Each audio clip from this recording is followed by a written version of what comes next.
हरिओम नमः शिवाय। मेरा आज का हेडिंग बुज़ुर्गों के ऊपर है।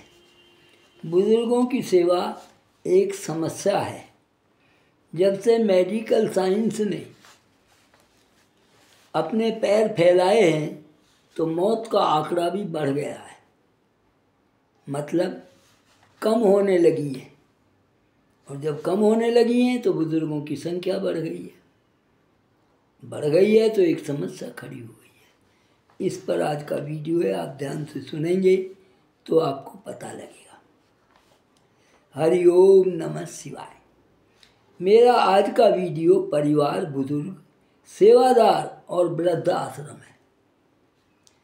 परिवार है तो कुटुंब, खानदान वो समाज है, पर परिवार के बुजुर्गों की जिम्मेवारी उनकी ही है। किनकी? जिनके वो बुजुर्ग हैं, जिनको उन्होंने पैदा करके इस सृष्टि में लाए हैं, अन्य किसी की नहीं। बुजुर्ग की जायदाद तो परिवार की, और देखभाल या सेवा कोई और क्यों करे? शर्म की बात नहीं है क्या? परिवार ये भी जानता है कि हमें भी इस अवस्था से गुजरना होगा। सबको पता है बूढ़ा होना है, इसलिए मैंने 2 लाइन इस पर लिखी हैं। अरे कौन कहता है करो बूढ़े माँ बाप की सेवा, इन्हें मारो पुचकारो या फिर खिलाओ मेवा। ये जीवन नश्वर है, क्या पाना क्या खोना है। बूढ़े यही नहीं हैं दोस्तों, बूढ़े तुम्हें भी होना है। आगे, बुजुर्गों की सेवा भारत में एक जटिल समस्या है। पहले संयुक्त परिवार व एकल परिवार हुआ करते थे। वैज्ञानिक युग से नौकरी करने के कारण बहुत कुछ बदलाव हुआ है। जब से नौकरियां बढ़ी हैं तो समाज में बहुत कुछ बदलाव आ गया है। नंबर 1 क्या आया है? बहू बेटा नौकरी करके शाम को घर आने वाले। एक तो ये आ गया, भी नौकरी करते हैं शाम को घर आ जाते हैं। नंबर 2 बेटा बाहर नौकरी पर, बहू नौकरी घर से करने वाली। एक बाहर है एक अंदर है। नंबर 3 बहू बाहर नौकरी पर, बेटा घर से। उल्टा भी है, भी बेटा घर के पास चला जाता है लेकिन वो बाहर नौकरी पर है। नंबर 4 बहू बेटा दोनों बाहर देश में नौकरी करने वाले। समाज में कितना परिवर्तन हुआ है। नंबर 5 दोनों विदेश में नौकरी करने वाले। इस प्रकार बुजुर्ग भी नंबर 1 और नंबर 2 में बट गए हैं। कैसे बटे सुनिए। नंबर 1 अच्छी पेंशन वाले पाने वाले बुजुर्ग, वो बुजुर्ग जो नौकरी करते थे और वो अच्छी पेंशन ले रहे हैं। नंबर 2 बिना पेंशन वाले बुजुर्ग, उन्हें कोई आमदन नहीं है, वृद्धाश्रम सरकार दे दे ठीक है, नहीं दे तो नहीं। नंबर 3 नशा करने वाले बुजुर्ग। ये एक बड़ी समस्या है। आप कहेंगे बाबा नशे को जरूर लाते हो आप। क्यों ना लाऊं? समाज कहाँ जा रहा है, आज बच्चा कहाँ जा रहा है, इसे समझना होगा। नंबर 4 अति क्रोधी, जिन्हें बुजुर्ग होने पर तो सामान्य श्रेणी में नहीं रखा जा सकता। क्रोधी आदमी को सामान्य श्रेणी में कैसे रखेंगे आप? नंबर 5 चलने फिरने वाले बुजुर्ग, तो चलते फिरते हैं, आप स्नान कर लेते हैं, कपड़े धो लेते हैं, बदल लेते हैं, उठते बैठते हैं, उन्हें कोई ज़्यादा दिक्कत नहीं होती है बुजुर्ग। नंबर 6 असहाय, बेड रेस्ट करने वाले बुजुर्ग। ऐसे बुजुर्ग जो चल फिर नहीं सकते, उनकी रोशनी गई है, ऐसे भी हो सकते हैं, टांगों से अपाए, कोई भी हो सकता है, लेकिन वो दूसरे पर आश्रित हैं, वो बुजुर्ग हैं नंबर 6 के अंदर। अब आप और हम सभी को स्वयं समझना होगा, बुजुर्ग की देखभाल घर की नौकरी करने वाले करना भी चाहें। आप देखें मैंने कहाँ पहुँचाया है बात को। हम और आप मिलकर स्वयं ये समझें कि बुजुर्गों की देखभाल घर में नौकरी करने वाले बच्चे करना भी चाहें तो कैसे करें। अपना लंच, टिफ़िन बच्चों की तैयार करना, स्कूल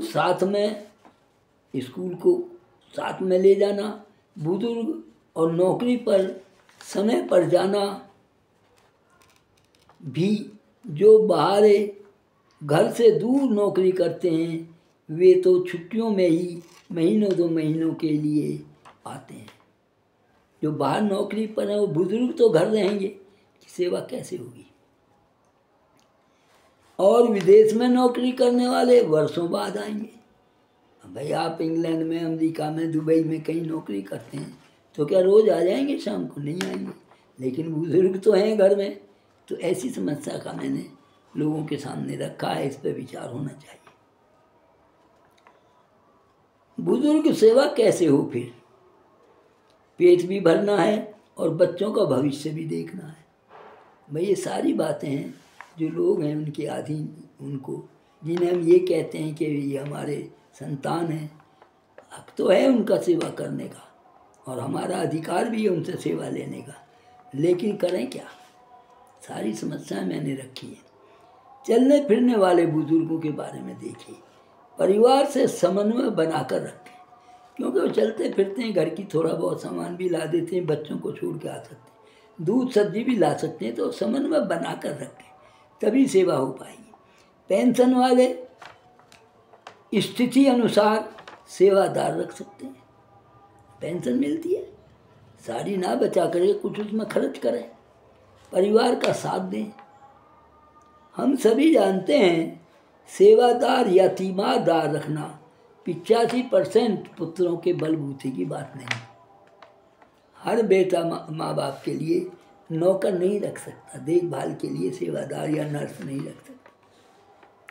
मकान का किराया, पानी का खर्चा, बिजली का बिल, बच्चों की फीस, वर्दी और पुस्तक, कन्वेंस, ट्यूशन के साथ घर रसोई का खर्चा सेवादार रखने की इजाज़त उन्हें नहीं देता। इतनी आमदन सबकी नहीं है कि वो सेवादार रख सकें, मतलब नौकर रख सकें या कोई नर्स रख सकें अगर फीमेल है तो।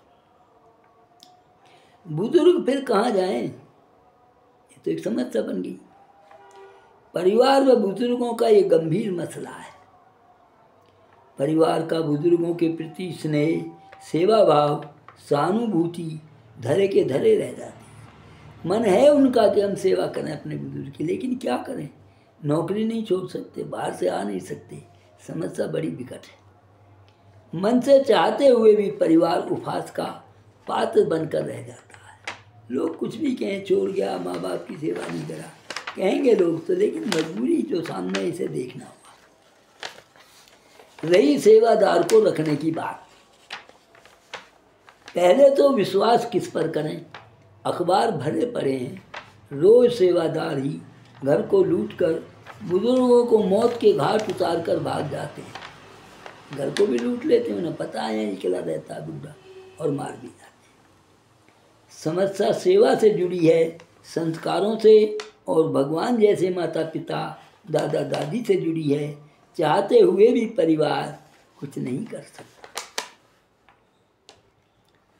इसे बुजुर्गों के कर्म कहें या परिवार की अनदेखी, ये आप पर छोड़ता हूँ। ये लेख की समस्या नहीं है, परिवार के सामने परेशानी है, ये मैं आप पर छोड़ता हूँ। यूँ तो सरकार ने सभी के लिए देसी व अंग्रेजी दवा के अस्पतालों की सुविधा कर रखी है। काफ़ी कुछ किया सरकार ने, मैं उस पर कोई एलिगेशन नहीं लगा रहा, पर समस्या ये देखिए, आपने देखा होगा मजदूर वर्ग इसका लाभ बिल्कुल भी नहीं ले पाते। कारण छुट्टी करनी पड़ती है, बच्चे क्या खाएंगे? जो डेली कमाकर डेली खाता है, वहाँ से 500-700 रुपये मिलेंगे, और वो लाइन में लगकर दवा लेता है, वो 100 रुपये में कहीं से भी ले सकता है। तो मैंने ये दिखाया है इसमें कि सत्य को जाने सरकार भी और हम भी। मजदूर कैसे लेगा दवा? 500 रुपये 700 रुपये की दिहाड़ी छोड़ करके 100 रुपये की दवा सरकार के हॉस्पिटल में लेगा? सरकार भी ठीक है अपनी जगह, हम भी, लेकिन इस पर कुछ ना कुछ सुधार होना चाहिए। अब समाधान क्या है ये सोचना होगा। ये तो हम समझ ही चुके हैं, नौकरी घर से बाहर करें या विदेश में, बुजुर्गों की देखभाल या सेवा हो ही नहीं सकती, नौकरी वाला नहीं कर पाएगा। पैसे दे सकते हैं, ये मैं मानता हूँ, जिनकी तनख्वाह अच्छी है वो कहेंगे पापा पैसे ले लो, आप ही नौकर रख लो, जैसे करो कर लो। पेंशन पाने वाले, चलने फिरने वाले बुजुर्ग सेवा चाहते नहीं। वो कहते हैं हमें तो खर्चा भी, आप पैसे भी मत दो, हम अपना काम चला लेंगे। शरीर व धन से समर्थ हैं, उनका शरीर भी ठीक है, स्वास्थ्य ठीक है और धन भी उनके पास पेंशन से आ जाता है, तो ज़्यादा दिक्कत वहाँ नहीं है। अब बचे असमर्थ, न चल फिरने वाले बुजुर्ग। आज भी 30% बुजुर्ग धन व दवा के अभाव में मौत के गले लगा रहे हैं। धन की भी कमी है और दवा भी नहीं। जब धन नहीं, दवा कैसे आए? तो मौत के आगोश में जा रहे हैं। मेरा सभी सरकारों से अनुरोध है कि हर तहसील में वृद्धा आश्रम बनाए। इन असमर्थ और न चल फिरने वाले बुजुर्गों के लिए इसके अतिरिक्त कोई विकास विकल्प आपके पास या आपके जहन में हो तो कमेंट में ज़रूर बताएं, इंतज़ार रहेगा। अच्छा लगे तो सब्सक्राइब, लाइक के साथ साथ कमेंट भी दें। धन्यवाद, नमस्ते।